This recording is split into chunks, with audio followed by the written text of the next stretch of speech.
Welcome back to Coffee and Corn. My name is Ivan. My name is Stephanie. It's like we never left. Yeah, we're just like jumping right back in, right where we left off. Yeah, after a brief hiatus. Only a couple days. We're covering 1990s Teenage Mutant Ninja Turtles. Stephanie, what is your history with this movie? Zero. I've never seen it before. I knew of the Teenage Mutant Ninja Turtles, and I actually used to have this blow-up floaty when I was little that had them on it, but I've never seen any of the cartoons, none of the movies, and didn't read the comics. How do you get through the 90s and the early aughts without having any kind of exposure to the Turtles? Well, it's like the same thing with Star Wars, I guess. I never had any kind of exposure. Huge gaps, these huge pop culture gaps. Makes me unique, I guess. Makes you something. Some word. So what do you think of this movie then? Knowing that you have no preconceived turtle notions, what did you think of this movie? To be honest, I had some idea that it was going to be a bit childish going into it, but towards the end, like after it was all said and done, I really enjoyed it. I thought it was a well-made movie. It kept my attention during the entire parts of it. So, yeah, I'm pleased. I'm surprisingly pleased. Would you like to ask me what my history with this movie is? Yes, what is your history? Yeah, I saw this movie not exactly contemporaneously. I was a year old when this movie came out. So, I caught it on VHS, in the mid-90s, and I was totally turtle obsessed in the 90s. Like, I had the toys and the play sets. I watched the cartoon. I don't think I ever did a Halloween costume as the Turtles. But yeah, I used to watch this movie a ton. And I think this movie totally holds up. This movie is a lot of fun. Yeah, I agree. So how would you say, how many times have you seen this movie? Probably like 20, if I had to guess. Probably like 20 times. Yeah. I can see Very that. familiar with it. And it's still good. Like, I didn't really feel bored by it. It's still entertaining. Knowing what I know now after doing a little bit of research and reading about for instance, did you know that Jim Henson did the work on the Turtles and Splinter? The Jim Henson's Creature Workshop? Because he did Sesame Street, right? Oh yeah, Sesame Street and, Yoda and all that stuff. I did not know that. That's pretty cool. The Muppets. Yeah, it was one of the last projects he did before he died. Oh, wow. Apparently Jim Henson, great bowler. Like, really? Incredible bowler. Apparently unbeatable. Did he go professional? No, I mean, he did this for his profession. Yeah, but I mean, he could moonlight as a professional bowler. Too busy building creatures, but yeah, apparently naturally good bowler. Shooting this movie, I guess they would go bowling after filming day, and they said he was unbeatable. You know what? That makes perfect sense though, because he did a lot of puppetry, so he's good with his hands, and he must have like strong wrist and forearm to be able to get and very accurate with the bowling ball. Yeah, it makes sense. Mm-hmm. Finely tuned. So the masks, I thought this was interesting. The Turtles' masks were animatronic and were remotely controlled. That's how they were able to kind of move and speak and make all these expressions. Because it's not like they had CGI. I mean, this was filmed in 1989, released in 1990. I could kind of get some of the animatronics with the eyes blinking. Yeah. What about Splinter? Was he mostly animatronic? I think he was animatronic just like the Turtles. They had like motion capture for the lips. They would use a special helmet that would record the lips when they would pronounce their lines, and then they would transfer it to the lips in the mask. Mm-hmm. And apparently there was because it was shortwave radio signals that controlled the animatronic, and apparently sometimes they'd get interference, and the masks in the middle of shooting would just start going crazy and moving and blinking. So it was really kind of unnerving, I guess. But even now, obviously you can see the seams a little bit. They're not perfect. It's nothing like modern effects, but I think they work for the movie. Yeah, so for the most part, it was like animatronics on the outside. So, but there were people on the inside, obviously. So, Oh yeah, yeah. So, how was filming all this for them? miserable because so this movie obviously. If you haven't seen this movie, how would you describe this to somebody who's never seen this movie? Well, it's a live action movie, but it's taken from comics. So right off the bat, it's like a huge leap in the kind of media it is. So I would say that it is animatronic, like karate kind of movie. Okay. Yeah, I don't know how I would describe it either. I mean, obviously there are turtles in it. I think the title just kind of describes it. Teenage Mutant Ninja Turtles. I mean, what else? What questions could you possibly have? Yeah, I guess. But yeah, this movie takes place obviously in New York City. They could not afford to shoot in New York City, so they did like a couple pickup shots. Like there's a few shots where you see like the Empire State Building, you see the World Trade Center. There's the beginning shot. Yeah, there's some scenes where it's obviously New York City just to kind of set the scene. But most of this movie was shot in Wilmington, North Carolina, in the middle of July.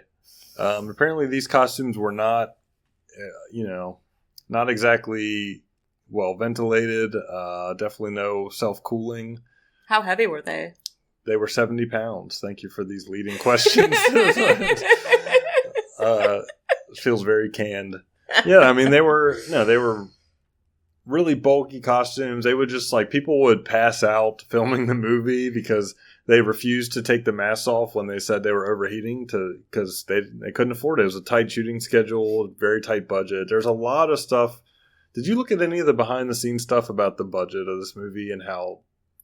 I should have, honestly, because it's the budget. But no, I was just thinking about how terrible it would be to be in these giant, heavy costumes with no ventilation. And then you have animatronics going crazy on the face and stuff.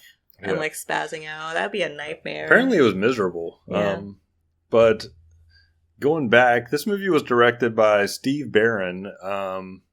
Really interesting. This guy is famous for doing these kind of cutting edge music videos. He did Billie Jean. He did Take On Me by Aha.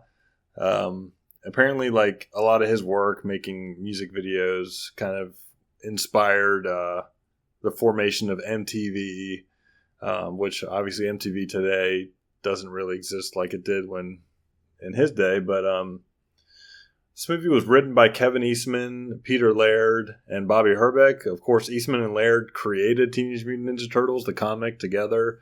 So they wrote this movie and have basically done nothing but Teenage Mutant Ninja Turtles since the 80s. I mean, kudos to them. I cannot imagine doing a single subject like this for so many years and not getting sick of it and not wanting to quit. It's their bread and butter, baby. I guess they live, breathe, sleep, and eat Teenage Mutant Ninja Turtles. So Bobby Herbeck has a writing credit on this movie, and I looked into his filmography, and I read a little bit, some interviews and stuff. I don't know.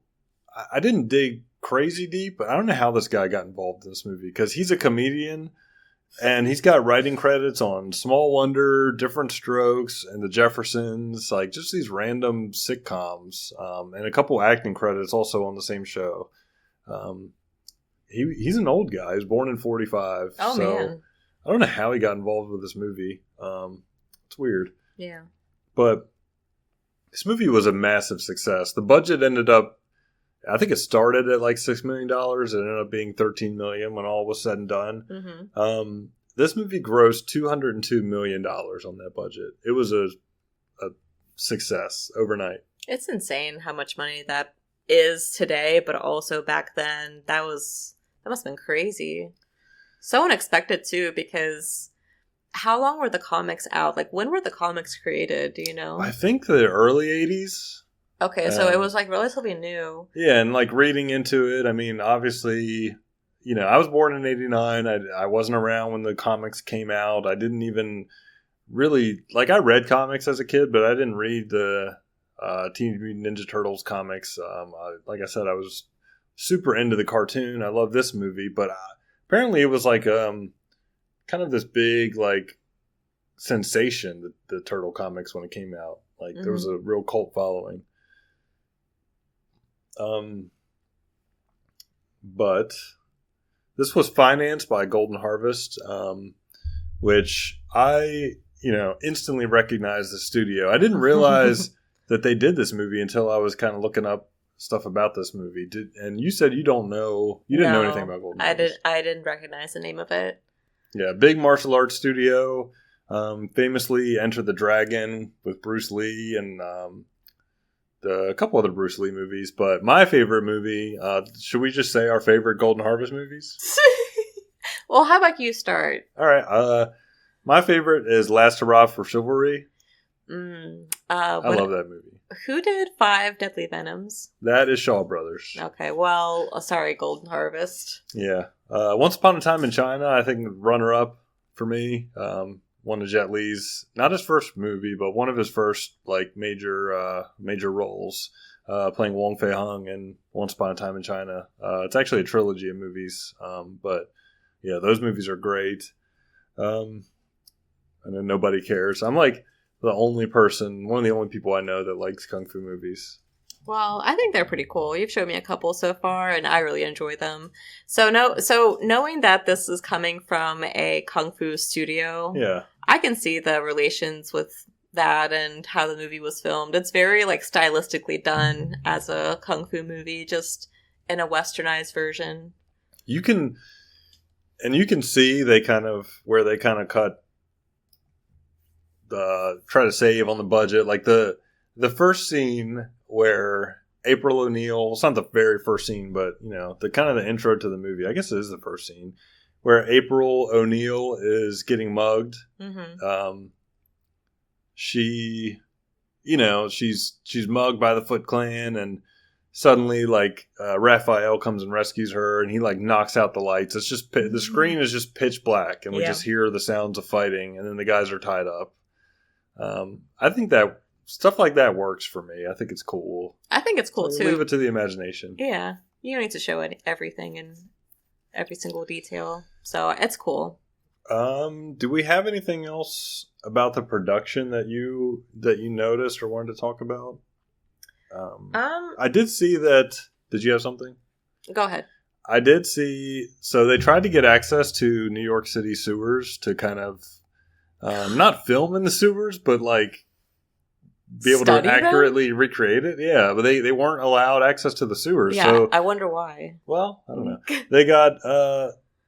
They instead were granted access to abandoned subway tunnels, which apparently kind of have the same setup, basically. They're that big? No, but like they're bigger, but like it's, I don't know. It's apparently similar enough that they designed these sets based on these abandoned subway tunnels that are similar enough to the. I mean, to me, watching the movie, I'm like, yeah, that's a sewer. I never questioned it. Yeah, I don't question it either. I also always notice how whenever a movie is taking place in a sewer, there's always like some weird blue light in the very back, so everything is illuminated, which makes sense production-wise. Emergency lights, right? Are there lights in the sewers? I feel like probably it. Not. No. Maybe there are. Maybe, but I don't think they would be that bright. But you know what I mean? There's always like some kind of light in the very back. Well, it'd be hard to watch the whole movie if it was pitch black. It might work for one short scene. Yeah. I don't know I think I'd turn the movie off, or I think something was wrong with it if it was just black the whole movie. Every time they go down to the sewers, it's just completely dark. And I mean, that might be an interesting kind of creative choice, but you just hear like Splinter talking and them eating pizza and all these sound effects, and there's no light. I think it would work for this movie because there's already parts that are blacked out where you just listen to. Well, there's literally just that one part. It'll save on production costs, I guess. So the setup to this movie in the beginning, where they kind of introduce the Foot Clan through the like the news report talking about this string of robberies, and they kind of show. I saw you like frantically take notes as this guy like goes to deliver a package and then he turns around, his truck is completely empty. I was noticing how it was mostly kids. And remember, like, I'm going into this movie not knowing anything about anything. So I'm like, man, why are all these kids doing this? Like, these are professional style crimes. If someone is taking something in front of a person, you have to have, like, a high skill level and all of that in order to do that undetected. Oh, because they're quick. I mean, it's like right under people's noses. Speaking of, like, during this scene showing these bold robberies, we see like this old lady sitting on her fire escape with like her feet propped up. She's got a little TV on a table. She's just sitting outside. Looks like she's got maybe a drink, like a cup of tea. Mm-hmm. That lady has a super sweet setup. Like, I just want to sit out on a fire escape in my bathrobe with a TV propped up right in front of me and just chilling outside. It's awesome. I used to live in an apartment with a balcony and I would sit outside all the time. I would have like plants all around me. It was nice. So Sam Rockwell's in this movie. And I did not realize it the whole movie. And I am proud of myself because I'm not into pop culture as much as Ivan is, but I saw the credits and I was like, Sam Rockwell is that this one guy that we always have been talking about. The sweaty guy. The sweaty bad guy. Yeah, so Sam Rockwell, he doesn't even have a named character. He's like lead thug or something. Yeah. We first see him, he's like robbing a van or something. Well, he's not even actively robbing it. His goons are robbing it, and he's like overseeing it, and April O'Neil stumbles on him, and she's like, what are you guys doing? This guy is like drenched in sweat in this scene, and he's not doing anything. He's sitting there, and I'm like, did he just get done moving a bunch of shit? Is he taking a break? So that's one theory. My theory was that he just naturally produces a lot of sweat. He has a hyperhidrosis syndrome, and so he can't help out with the robberies because everything will just like get wet or like slip through his hands. So he has to sit it out and just supervise. Why is he even how did he get to this position of power? Maybe he's a good fighter. I don't know. I guess. I mean, this guy, like, I guess, all these kids are kind of street kids, homeless kids or runaways or delinquents, whatever. That's how they get recruited into the clan. So, they all look kind of rough around the edges, but Sam Rockwell's character has like what I presume was at one point a white shirt on, and it's like yellowed, it's like sepia tone, and I'm like, it's just from this guy's sweat. He's just sweating. This show takes place over the course of, I don't know, anywhere from a week to 2 weeks. It's kind of hard. The timeline's kind of murky. He's wearing the same shirt every scene, and Danny changes clothes. We see Danny in different outfits. This guy's wearing this, and the shirt is like rotting away. It's got like holes in it and stuff. It's like barely hanging on to it. It's probably the same thickness as like a facial tissue or something. Yeah, it's so disgusting. I have it somewhere in my notes, but basically they're all part of this, obviously this like whole family for the Foot Clan, and they have this warehouse where all these kids can do whatever they want. So in my notes, I have like maybe he just doesn't take showers or clean himself because he thinks it's uncool. Right, it's not cool to be clean. And he can do whatever he wants, so he just was like, oh, why not? It's not cool to take a bath. No, you know what's cool? Stinks. Speaking of stinky stuff, this whole movie would stink.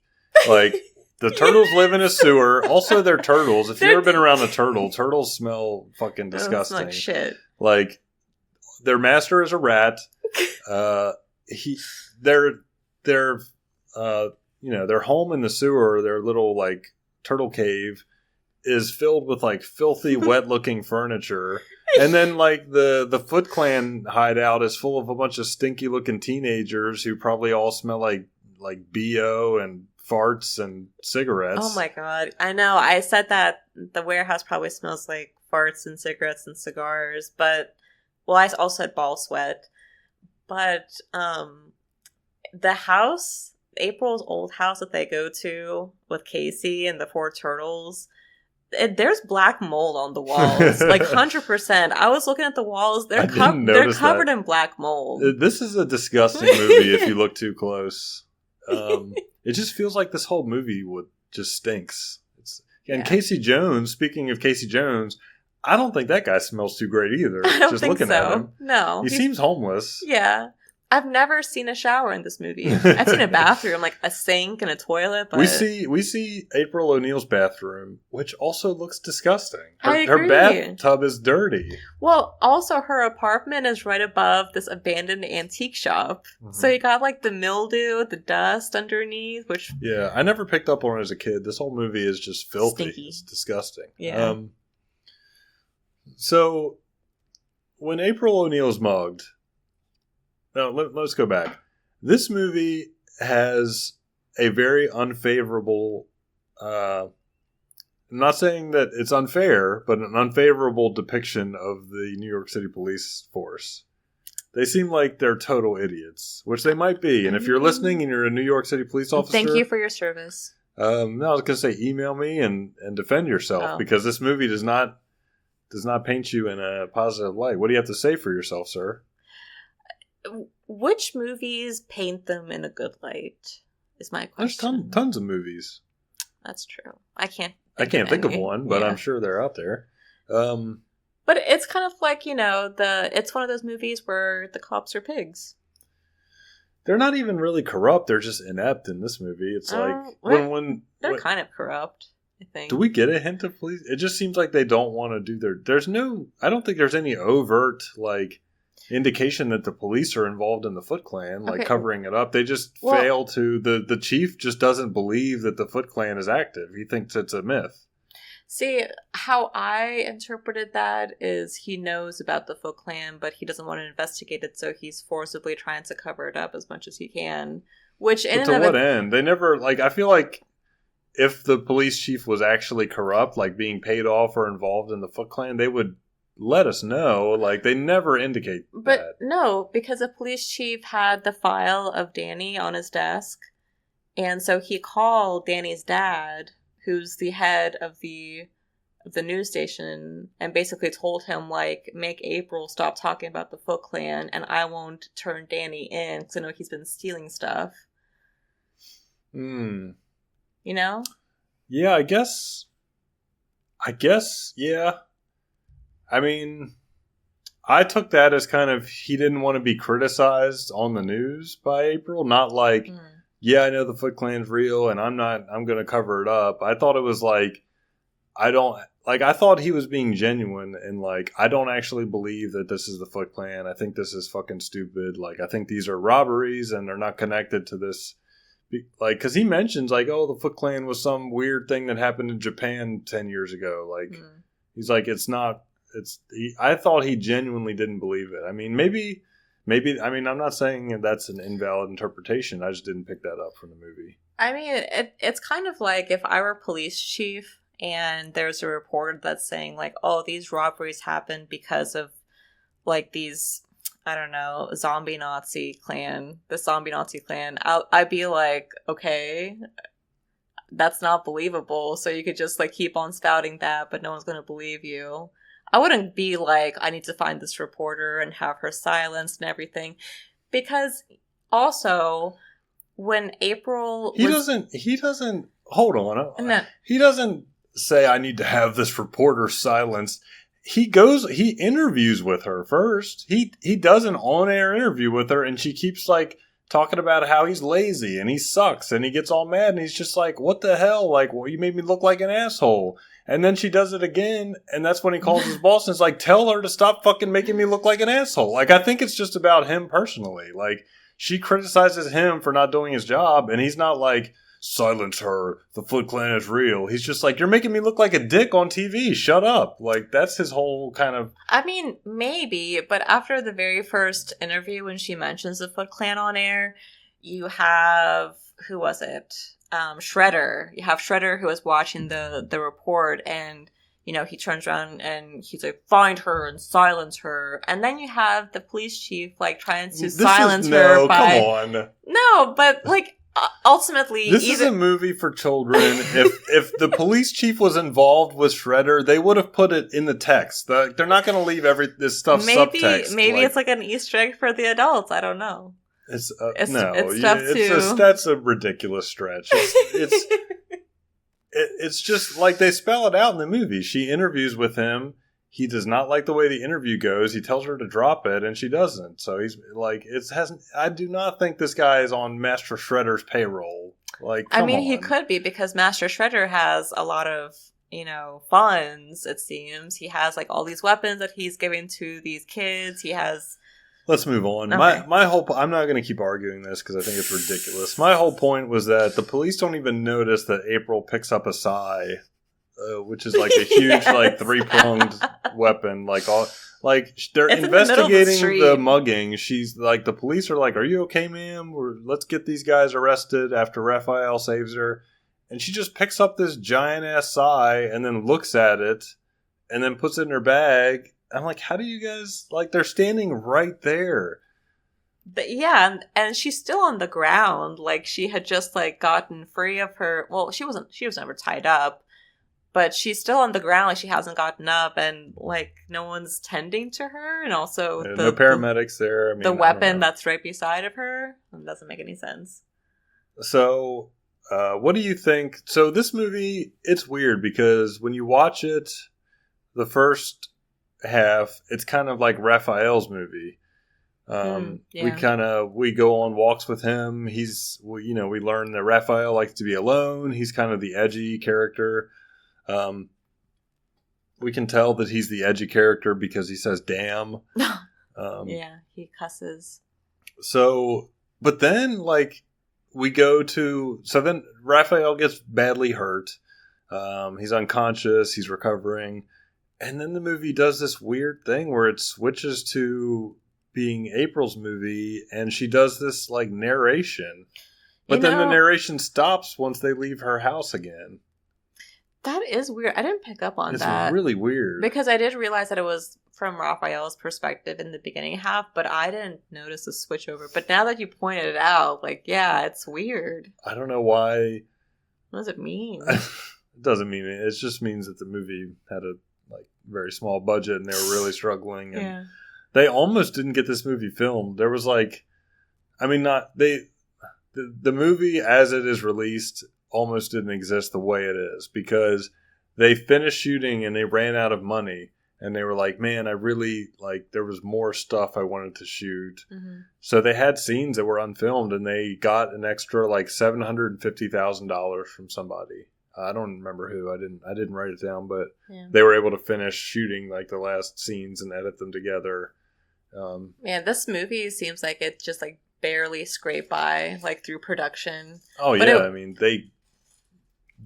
there was people calling in favors and putting everything on the line to get scrape this $13 million together, and then they made $200 million. It's crazy. Yeah, so I'm happy. I'm sure everyone was really happy with their investment. I can't imagine all the movies that, tried to scrape this money together and failed, and yeah. Nightmares. Why are the Turtles the way they are? They do have a TV.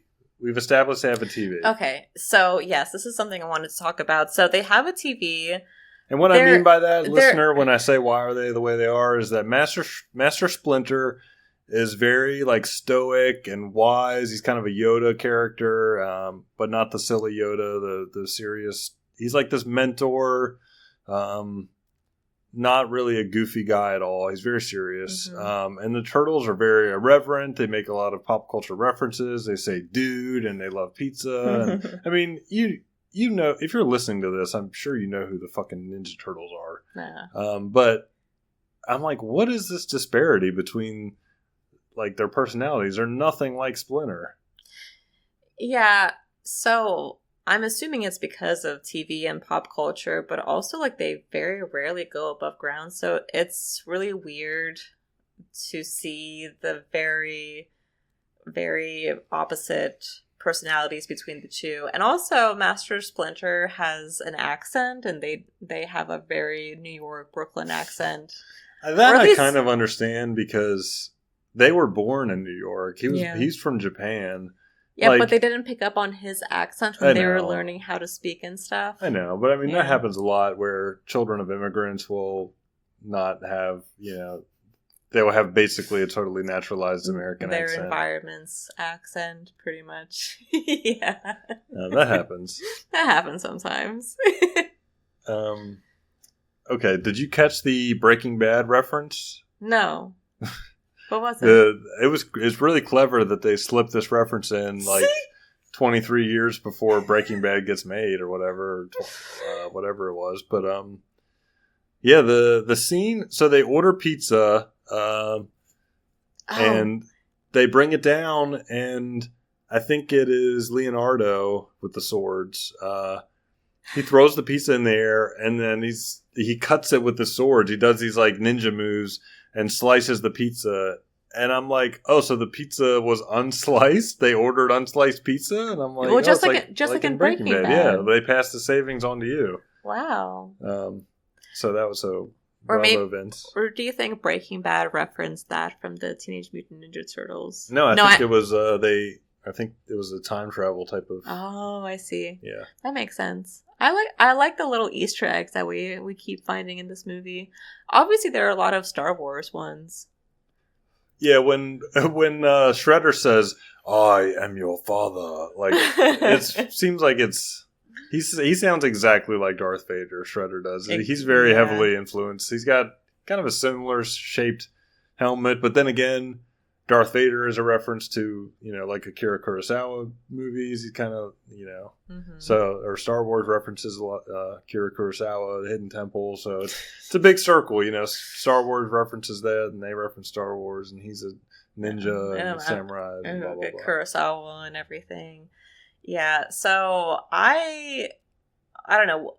I really like Shredder as a villain. I thought he was He's good. Cool. He's a good villain. He's yeah. scary.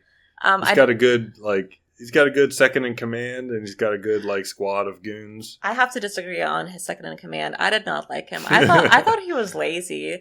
He's kind of lazy. The one scene where they were in April's antique shop below her apartment, and all of his quote unquote family was fighting the turtles. He was just walking around, looking at everything going on. He didn't help out at all. Hindsight is 20/20 again, because he's the leader. He's supposed to stand there. He's the general, man. He's giving commands. His troops fight. He's supposed to come back from battle victorious. The victorious commander. He's not expecting to lose here. I guess, but a good commander can recognize when his troops are weakening and can step in. Yeah, I think once the fire started, he should have kicked his ass in gear. Yeah, he is a little lazy. Uh-huh. Okay. Let's talk about Casey Jones. Okay, let's do it. I liked him. I thought he was a fun character. I love Casey Jones. Yeah. He's cool. I thought he was cool as a kid. I still think he's cool in a slightly different way. Mm-hmm. He's kind of a loser. He's kind of cringy. I mean, I wish I had watched this as a kid, because I'm pretty sure I would have thought he was super cool. But now I'm well, he's kind of super childish and immature. But yeah, he's a dumbass, but he's got a good heart. To me now, I mean, I look at it still in a positive light. It's just different. I find Casey Jones very endearing because he's definitely a dumbass if you watch the movie as an adult, but he is so non-judgmental. He meets the turtles and he's just okay, yeah, turtles, giant fucking mutant ninja turtles, sure, okay.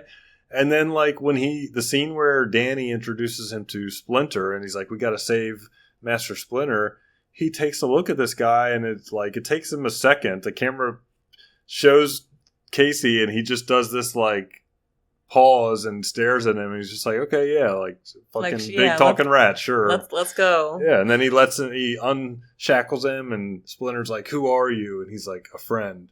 He's ride or die. He's okay, I'm in it with these guys. Let's do this. Yeah, he seems like the kind of person that you could tell anything to and he would just be cool with it and listen to you. I also like the fact that, which let's go back to Casey Jones's introduction. Mm-hmm. He's Raphael stops a mugging in place, a purse snatcher, gives the purse back and kind of FOs.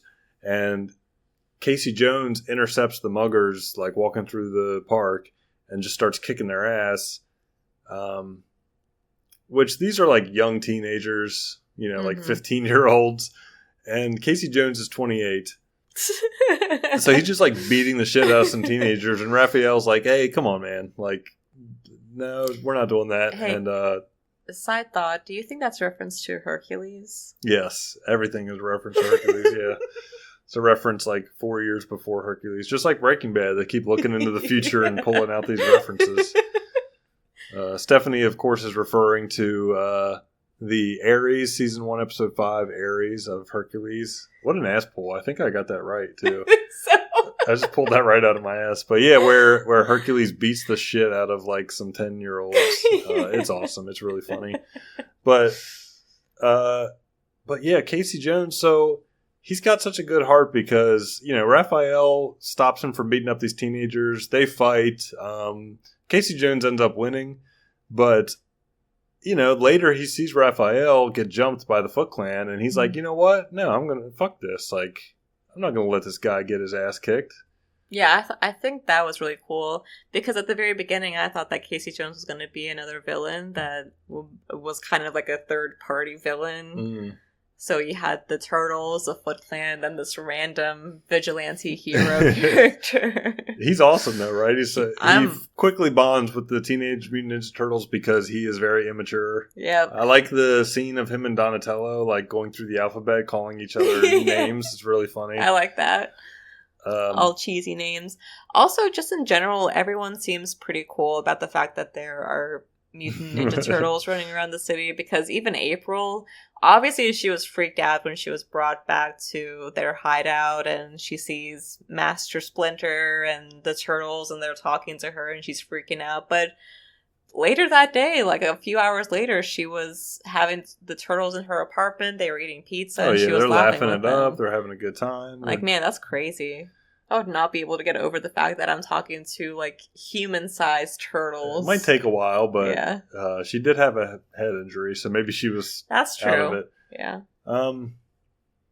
Speaking of... So still on Casey Jones, I noticed something that I've never noticed in this movie, that Casey Jones' superpower is that he is unbeatable if he's using sports equipment, because when he doesn't have his sports equipment, he gets his ass kicked by what's his name, Master whatever, the second banana to Shredder.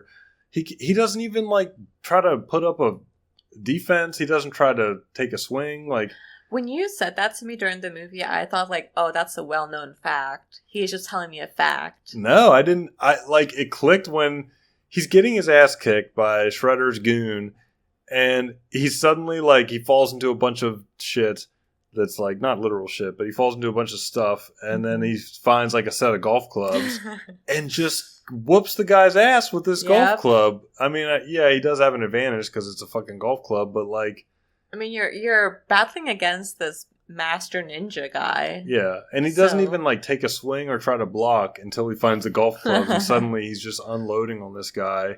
He beats Raphael because he's using a baseball bat, and he's able to beat the Foot Clan with hockey sticks. Yep. So yeah, Casey Jones' superpower is sports equipment. That's amazing. That's amazing that you picked up on that. Any other thoughts on Casey Jones? I think there's not much to say about him. But he's awesome. He was probably my favorite character to watch in this movie. I think so too. Yeah. Him or I love Splinter. I'm a huge Splinter fan. Splinter? I love like a wise mentor character. Man, I get so emotional during movies. Yeah, I think you cried when he's like, all fathers love their children. I did not cry. And he said all fathers love their sons. And I just whispered like, God damn it. And Ivan looked over and he was like, what's wrong? And I was like, nothing. But I was like, I felt the tears working their way up. I will say Casey Jones, not a Fast and Furious fan. Because when what's his name? Sam Rockwell brings up family, Casey Jones is not having it. It's towards the end of the movie and they're like, they're kind of, the teenagers are kind of starting to see the cracks in the facade of Shredder's operation, and Casey Jones is rescuing Splinter, and the Sam Rockwell's like, beat him up, get him, and he's like, Casey Jones is like, for what? Like, is this what you want to be a part of? And then Sam Rockwell's like, we're a family.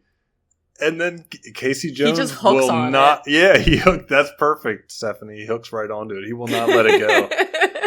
Is this a family? Like, walks through the streets. What family? Yeah, he says it like 4 times. Like, he's like, is this family? Oh, real good family, huh? Yeah, you guys are this is a real family.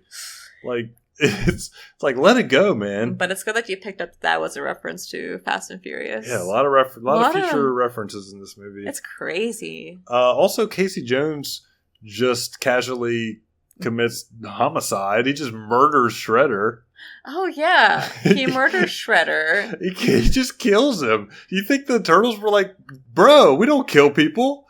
And it wasn't even shown, but, like, he didn't need to do that. No. The Turtles could have, like, he easily... was defeated. He was gone. Like, he had hit his head, I'm assuming, or he was, like, knocked unconscious. Now, I know in the comics originally, I believe, and I'm not 100% sure, I didn't really read, but just from what I looked into, I think the original comics, the Turtles were very bloodthirsty. Mm-hmm. But this movie, just going by the canon of this movie, this is not that movie. They don't kill people. They tie them up for the police and let them serve due process. Yeah. Like, they had defeated Shredder.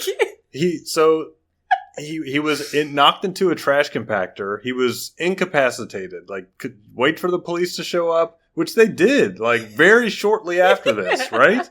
The police were there, like, 2 minutes. You think they were like holy shit, like, bro, what is this dead body? Like, there's fucking, this guy is mushed up in a trash compactor. Squished, mangled body in here. It would have been even better if Casey, as he was pulling this lever to completely maul this guy up, would be like, oh, here's your family. Some family, huh? Yeah, I'm surprised he didn't, honestly. I love, he falls in the trash compactor. To be fair, he could have died from the fall. I mean, it was a pretty significant fall, but we don't know that. He could have went to the hospital. But that would have been in self-defense because... Right, yeah, it was totally self-defense. It wasn't murder, but, like, he could have died from the fall. He might have been dead. But like, Casey would be like, fuck you! He says, oops, and he pushes the button. It's so funny, because this is like, this is a children's movie, and I remember watching this as a kid, and I'm just like, oh, yeah, okay, yeah, he just killed that guy. That's fine. Like, that was, like, totally... Like, yeah, that makes sense. That happens. Yep. Fits right in. It does seem like the most inconsistent part of the movie that, like, they just brutally just mash this guy's body up. I mean, listen, I'm surprised that there weren't more deaths in this movie because, like, when the floor of April's apartment collapses and it falls onto all these people and there are people standing on the floor above, like, 100% someone would have died. Oh, people die. The Foot Clan people die, but it's incidental deaths. Like, the Turtles never kill anybody that we know of. It'd be crazy if there was like the one Foot Clan guy swings an axe into the... Remember, like, where the electrical panel is? And got fried. Yeah. He dies, and I guarantee you not all of them made it out of that building. Yeah. It'd be interesting if there was like a Silent Hill scene that just like is at the end and we're just like super gory, super bloody scene. That movie really captured your imagination. You've really been referencing it since we watched it, like, repeatedly. Honestly, it has really stuck with me. It's good. It's so good.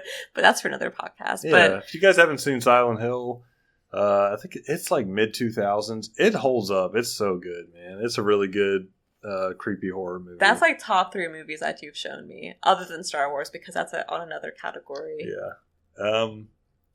Okay, let's talk about that punk bitch Danny. Dude, Danny is a bitch, as is his father. His father is a Poindexter, but Danny is such a bitch, man. He's such an asshole. He is. He redeems himself by saving Splinter. Yeah, but he's just like a punk ass kid.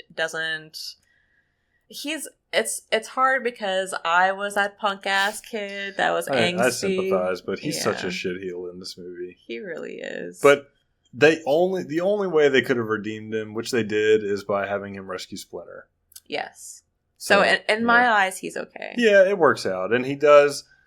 you know, at the end, it's touching. He sees his dad and he hugs his dad, and I think that it's an indication that their relationship is going to be okay. Yeah, and he tells his dad to call him Dan instead of Danny. Yeah. So I would be like, God damn, Dan! What did you do to all these people? You murdered them all. You murdered Shredder. No, he doesn't care about Shredder. So, Danny, is it Dan? Danny? He's Dan now, I guess. Yeah. I'm going to call him Danny.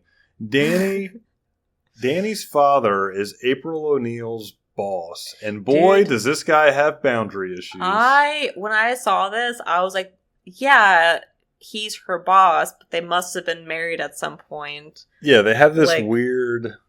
He doesn't know personal space. Like, he just, like, waltzes right into her apartment, talks to her about work in her apartment, follows her into her bathroom and watches her wash her face. Yeah, it's... What? They're way too... He's way too, like, comfortable with her and familiar. It's very strange. But also, like, Danny kind of looks like April. Did you get that? Not at all. Okay. Well, I think he does. So that's why I was like, okay, well, they were married. Like, this is her kid. What is with you reading all this stuff into this kid's movie, man? You're like, the police chief is involved in the Foot Clan. Danny is April's son. Like, what the fuck are you talking about? Did we watch the same movie? This movie does not have that much stuff buried in it, I promise you. It is not that deep. Okay. Man. I want to try to get in touch with the people behind this movie and be like, can you confirm or deny the rumors that the police chief was a Foot Clan lieutenant and April O'Neil is Danny's illegitimate mother? Like, no, man. Maybe there was like a surrogate situation. I'm not. Listeners, coffeeandcornpodcast@gmail.com if you think that, if you want to confirm or deny these rumors. Okay, so I don't know. I got a few more notes. There's 10-year-old smoking a cigar. Oh, yeah. How did they get that shot? Well, did they just have a fucking kid smoke a cigar? No fucking way. The cigar must have been like a marshmallow. You know how in movies... No. In movies, if an actor doesn't smoke, they use marshmallow cigarettes. They're not fucking marshmallow cigarettes. Dude, they're herbal cigarettes. Yes, because they use the marshmallow plant.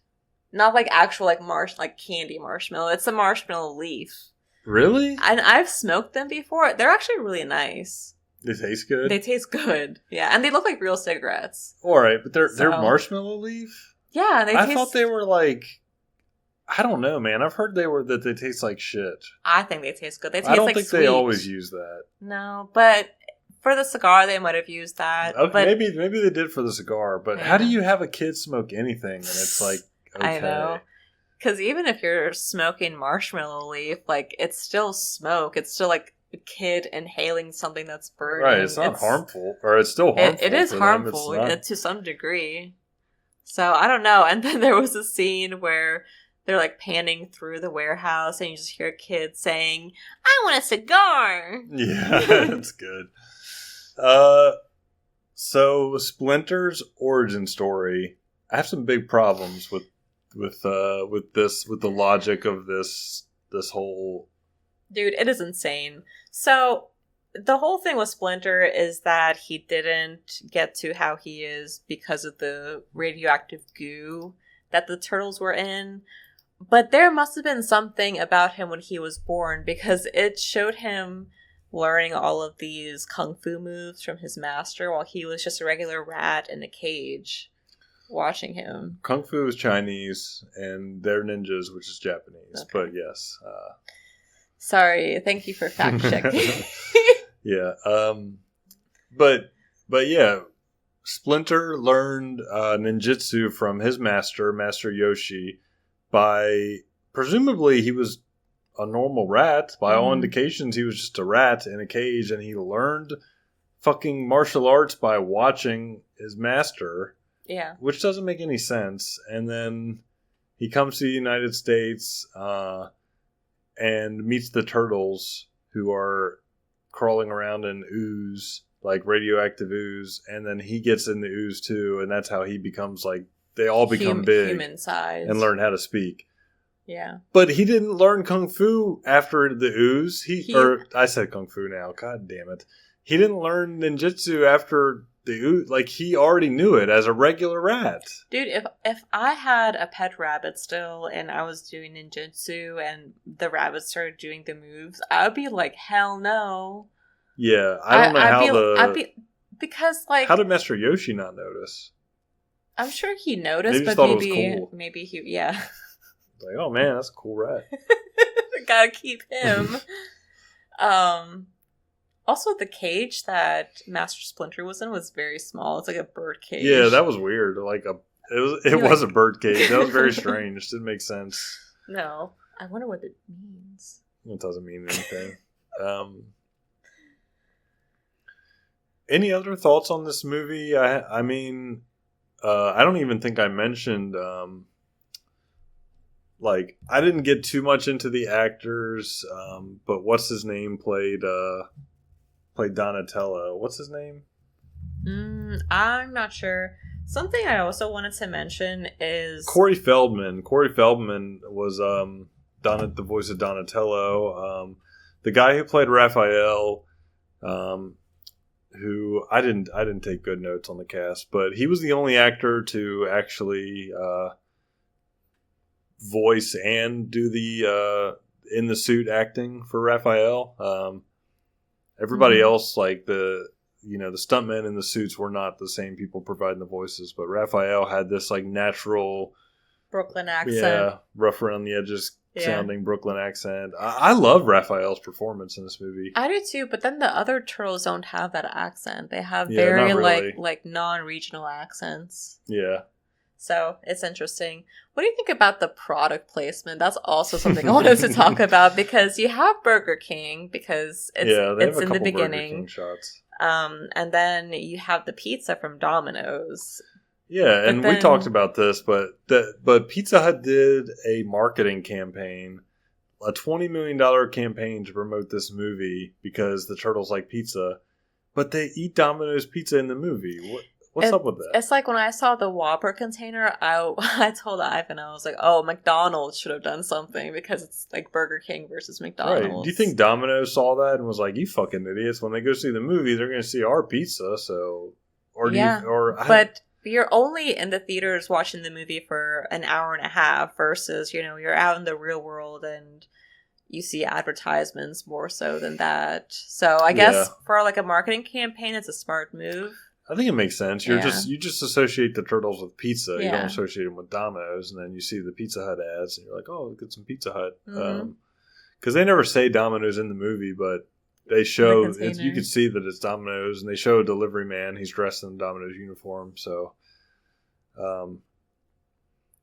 so we talked about Sam Rockwell being in this movie, which I still can't get over that. It's so funny. Did you know the voice of Splinter was Elmo? What? It's also the voice of Elmo. Really? I'm like, you could not pick two different. Yeah, completely disparate voices. The hell? Got like deep and gravelly and raspy versus like high pitched. Who's the voice actor? Oh my god. Is he still alive? Yeah, I think, but there was some controversy. It's not even... I don't want to speak out of turn. Because I think the whole controversy is that he was gay, which is like, that's not a controversy, but I think he got fired. Because that is an amazing voice actor if he did. Kevin Clash was the original Elmo, I believe. He's 63. Yeah, he was Elmo. Oh wait, you know what? He was fired for, or he resigned after allegations of sexual impropriety. So I guess there was. What does that even mean? Like, harassment. Oh well, like I mean.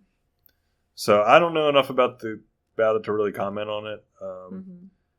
I thought it was like a controversy that he came out as gay, which I'm like, well, that's not really a reason to resign. But if there was any kind of harassment or something, that's not cool. Or any kind of abuse. That's interesting, though. We should do a deep dive later on him. He seems like an interesting guy. Interesting history. Oh, there it is. Yeah. Yeah. Okay. Oh, yeah. He did reveal that he was gay.